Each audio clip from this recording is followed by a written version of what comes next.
Pleasure to be here at the Coliseum with Carney Lansford and Terry Steinbach. I'll just give you the quick medical update on me. The hamstring is doing better. Okay. After fantasy camp from, a year and a half ago. It's just a pleasure. Like I said, I can't put it any other way. Terry, let me begin with you. This is down the final stretch of baseball here in Oakland at the Coliseum. Let's just get right to this part.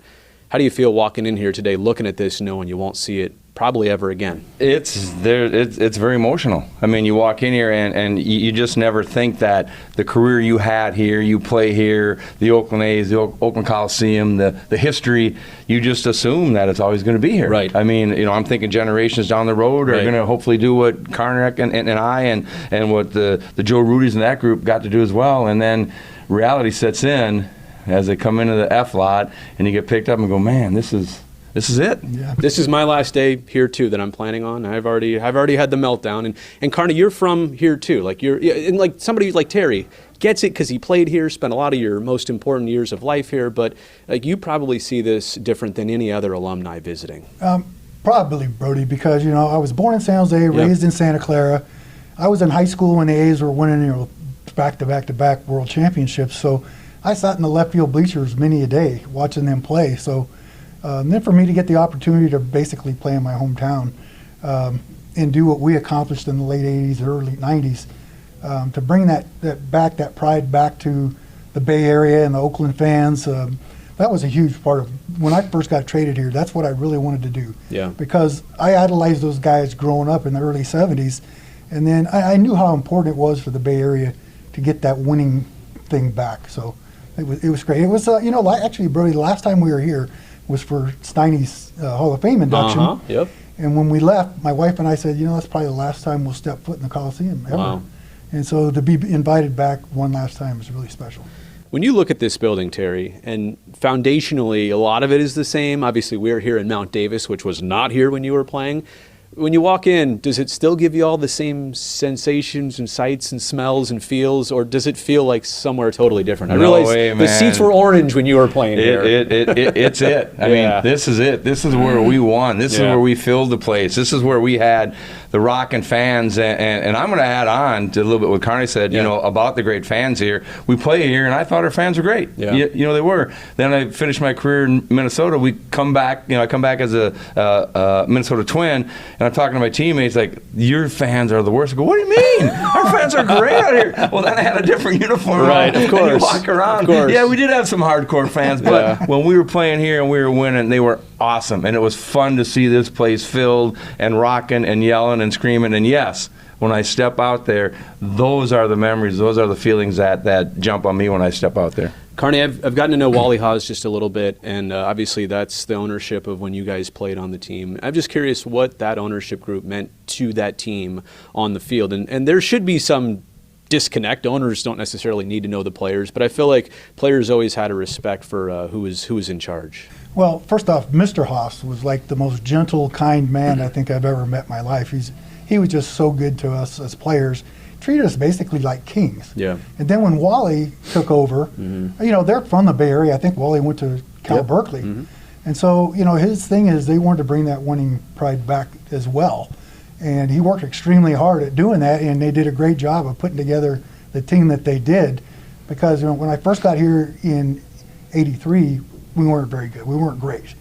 But once they hired Tony La Russa and Dave Duncan came over with them, that's when they started putting the team together, because these guys started coming up. Jose, Mark McGuire, Steiny, Walt Weiss, all those young players came in, and we went out and got some veterans. Got Dennis Eckersley, Rick Honeycutt, Dave Parker, and that just really put together a winning team. I knew when we left the clubhouse in spring training in 1988 that we were going to have a really good team. Stiani, I can't remember. Do you have grandkids? I do, 2 of them, 3 and 1. So will you show them angels in the outfield? and will you point out when Carney, what was your character's name again? Keezy. When Carney comes on spitting the chew, will you be like, kids, you know him. It's not only my grandkids, and Carney knows this, my 36, my 33. You showed it to your own and kids. My 30 come up to Carney. Carney, we watch you. How was that? And then I know he's not a chewer, so it's like, how did you spit, Carney? Well, I had to eat red licorice. Oh, that's what it was. Didn't he have a scar on his face, He too? did. They put some makeup on you? Remember it said hit or die. Oh, that's not real? oh, I thought that was actually real. did think about getting a real one. That'd be a pretty cool tattoo. Carney, I've always wanted to ask you this. We've known each other so long, but I've never really got to this, so I'm glad that we can do this here at the Coliseum. Like, the A's have such a history of great third basemen, all the way back to Sal Bando, and I'll miss a few here along the way, but Eric Chavez, Josh Donaldson, Matt Chapman, yourself included. Do you have any other favorites beyond yourself, other minders of the tenders of the hot corner that you want to call out here? You know, one of my all-time idols is Sal Bando. Yeah. Because, like I say, I grew up in Santa Clara, and he was Captain Sal. And he'd come on TV, and this is Captain Sal on Channel 36 or whatever. Come out and watch the A's, whatever. And so I idolized him. And so he's like probably my all-time favorite. Yeah. A's third baseman, but Shabby was pretty awesome Yeah. too. I never got to know Chapman or whatever, but I think you would love him, Shabby honestly. was a down-to-earth, really nice guy. When you were coaching in Major League Baseball, when he was still finishing up his playing career, right? Late 2000s, early 2010s. You talking about Chappie? Yeah, Chappie. Yeah. You got to see him, and you got to see him in person. Yes. I'm just telling you, you would love Chappie. He's like No doubt. cut from the same cloth as you.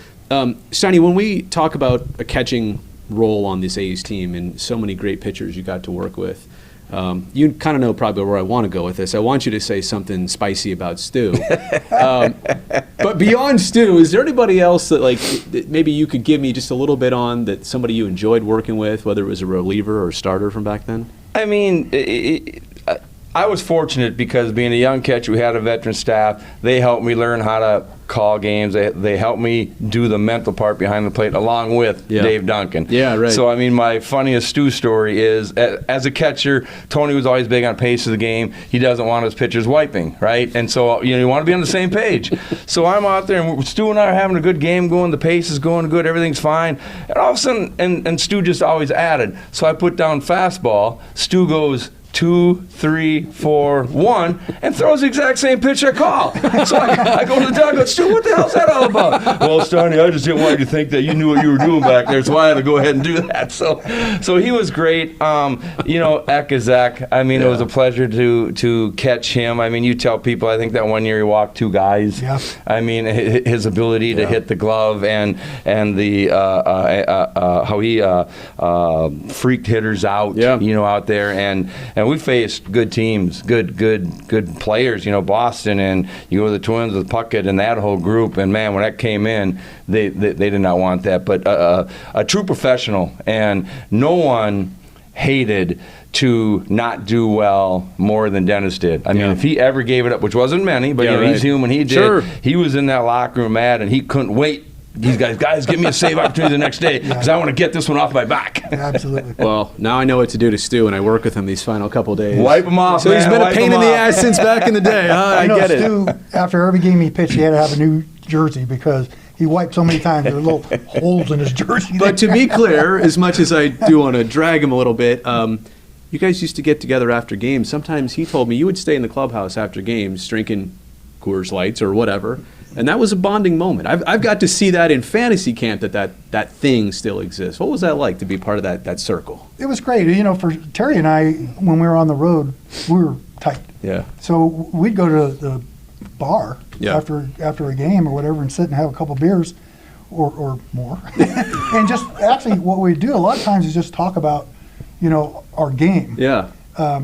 Offensively, hey, do you see something with my swing right now? It was like an You extension notice? of the night almost. Or sometimes like, what do you think we need to do to get the team going again? So things like that. So that was really important time. Well, but I want to add on a little bit because there's one guy that was key to that and rest his soul, and that was Dave Henderson. Yeah, I mean Hindu was always out there. If we ran across the bad stretch, and you are gonna over 162 games. Yeah, and I mean Hindu would say come to that table and pop one up. Well, boys, what do you think? Probably smiling the whole time too, right? But we would figure out. We would talk shop and we'd figure out how we're going to win the game tomorrow. How we're going to beat that guy. We got Stu pitching. Stu's been good to get us back on track, and let's get the ball rolling again. I think we're sitting right now right over where Hendu Land used to be in Yeah. the bleachers. You're right. And I have a Yeah. shirt that says Hendu Land on Yeah. it. We're at the end of the time here. Look, I just want to say what a privilege it was to get to know two guys that I loved watching growing up. And I know Jose and Mark were on the team, and Ricky and Eck and Stu, and you guys had so much talent. But I think it's documented somewhere that you both were literally among my absolute favorites and grinders and key parts of this Oakland franchise. So the best part is I have your phone numbers. That's so right. we will keep in touch. Thanks for the time, All right, boys. thank you. Pleasure. One more thing, Brody. Yes. We're still not going to draft you in fantasy camp after that last performance. We're You're gonna done. have to go. We're You're done. out. You're Hang out. on, I need to limp out of here.